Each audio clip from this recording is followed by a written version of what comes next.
প্রকৃতপক্ষে হচ্ছে গিয়ে একটা নাটকে পরিণত করে দিয়েছে।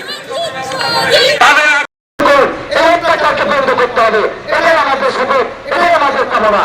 যাই হোক, এবারে আমাদের অনেক বক্তা আছে, তাদের কাছে আমার মাইক্রোফোন তুলে দিচ্ছি। তারপরে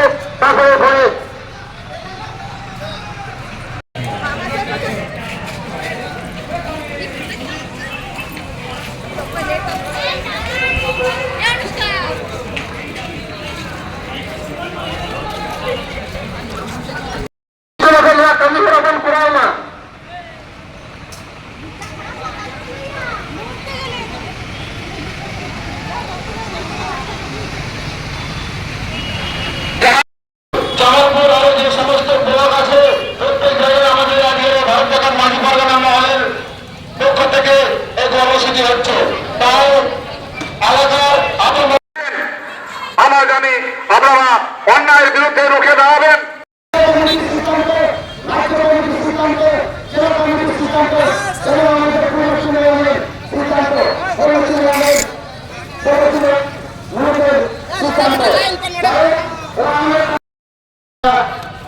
আরজিকর কাণ্ড তথা পূর্ব বর্ধমান জেলার এক আদিবাসী মহিলা এক তরুণীকে নিঃশৃঙ্খলভাবে খুন করা হয়েছে, তারই প্রতিবাদে আজকে আমরা এই পূর্বস্থলী 1 নম্বর ব্লক কমিটির পক্ষ থেকে আমরা আজকে পথবরোধ কর্মসূচিতে সামিল হয়েছি।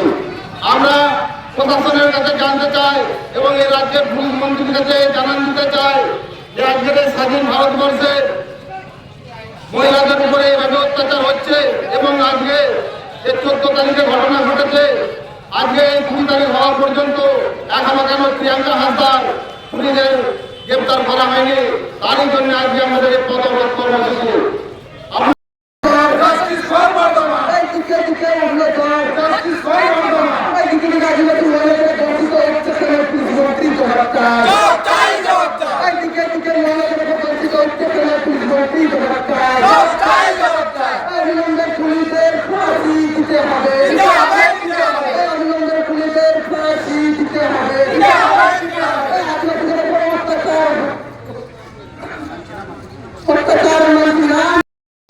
বলছি এই অবরোধ কতক্ষণ ধরে চলবে? এটা আপনাদের 2 ঘন্টা চলবে।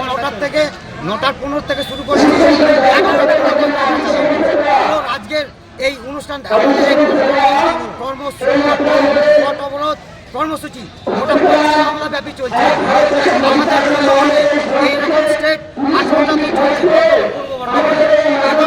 দেখা যাচ্ছে প্রতিবাদ জানাচ্ছেন রাস্তা অবরোধ করে, কি বলবেন? আগামী দিনে আজকে যা পশ্চিমবাংলায় যা নারীর উপরে যা অত্যাচার, নাবালিকার ধর্ষণ, নারী ধর্ষণ থেকে শুরু করে এবং সংগত মার্ডার, এই যে এই কর্মসূচিগুলো এই কারণেই আমরা করছি, এই অত্যাচার বন্ধ করতে হবে পশ্চিমবাংলায়।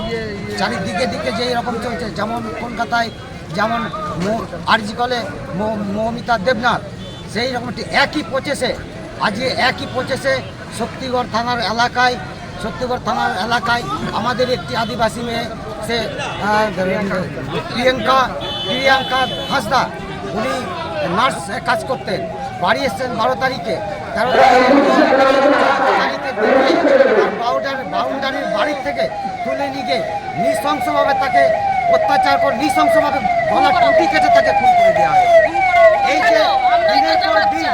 এই যে দিনের পর দিন নারীর ওপর অত্যাচার, আজকে মমতা দিদি কি করেছে?